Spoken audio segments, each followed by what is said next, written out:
उन्होंने कई षड्यंत्र भी किए थे। कल भी एक अव्यवस्था उत्पन्न करने का उन्होंने प्रयास किया था। हमारी सरकार ने बहुत शानदार तरीके से अधिकारियों का समुचित उपयोग करके, जनप्रतिनिधियों का उपयोग करके उस कोई भी अप्रिय घटना हो सकती थी उसको भी रोकने में कामयाबी हासिल की। इसके लिए भी मैं हमारे मुख्यमंत्री जी को भी धन्यवाद देना चाहूँगा। दूसरा, मैं एक निवेदन और करना चाहूँगा, आप सबके माध्यम से मैं जनता से प्रार्थना करना चाहूँगा कि किसी की भी कोई भी मांग हो वो उचित माध्यम से मांग उठाए, आम नागरिक को परेशान करने का प्रयास नहीं करे। कोई रेल यात्री कोई यात्रा कर रहा हो, वो कोई किसी मरीज़ को लेके जा रहा हो, किसी की बहन बेटी का इलाज कराने जा रहा हो, किसी को कोई डिलीवरी का मामला हो, ट्रेन में यात्रा कर रहा हो, और किसी को कोई गंतव्य स्थान तक पहुंचने का काम हो, ऐसे उसमें बाधा उत्पन्न नहीं करना चाहिए। उचित माध्यम है, सक्षम तरीके से अपनी मांग को रखे, इसमें कोई दिक्कत की बात नहीं है। मैं दूसरी बात और भी निवेदन करना चाहूँगा कि कल की जो अप्रिय घटना हो सकती थी उसमें कांग्रेस के नेता,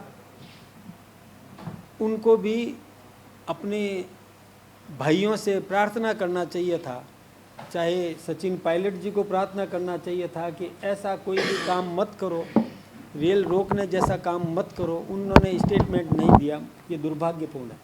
ऐसे ही 3 दिन पहले पायलट जी और अशोक गहलोत जी मिले थे, पता नहीं क्या उनकी रणनीति तय हुई, उसी का परिणाम यदि ऐसा है तो ठीक बात नहीं है। यदि ऐसी स्थिति है, मैं यदि शब्द प्रयोग कर रहा हूँ, मैं फिर से साफ कह रहा हूँ, यदि इन दोनों के मिलने से यह स्थिति उत्पन्न हुई है तो दुर्भाग्यपूर्ण है। कभी भी ऐसा अप्रिय, मतलब मैं फिर से निवेदन करूं, मांग करने का अधिकार है सबको, लेकिन उचित माध्यम से करो, आम नागरिक को परेशान करने का काम नहीं करें।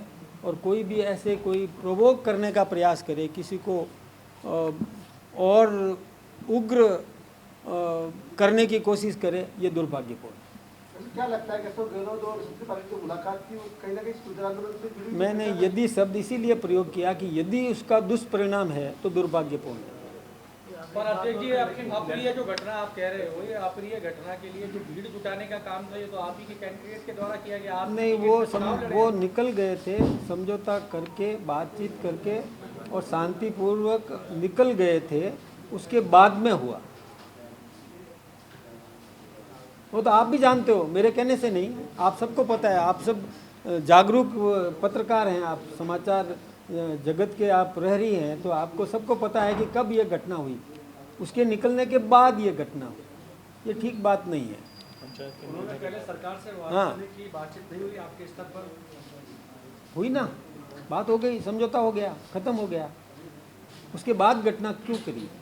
उसके बाद ये कोई भी घटनाक्रम हुआ ना, ये मैं सोचता हूँ कि यदि ऐसा है तो मैंने यदि शब्द इसीलिए प्रयोग किया। पर भीड़ इकट्ठी की गई तो क्या उसमें आपको से पूछा गया था क्या? नहीं, मेरे से नहीं, पार्टी से पूछा गया हो? नहीं, मेरे से नहीं पूछा गया, और ना हम कभी भी, हमारा फिर साफ कहना है, किसी को मांग उठानी है तो विधानसभा के यहाँ पर उठावे, सक्षम स्थान पर उठावे, मतलब अकारण निर्दोष लोगों को परेशान नहीं करे। हमारा बहुत स्पष्ट रूप से करें।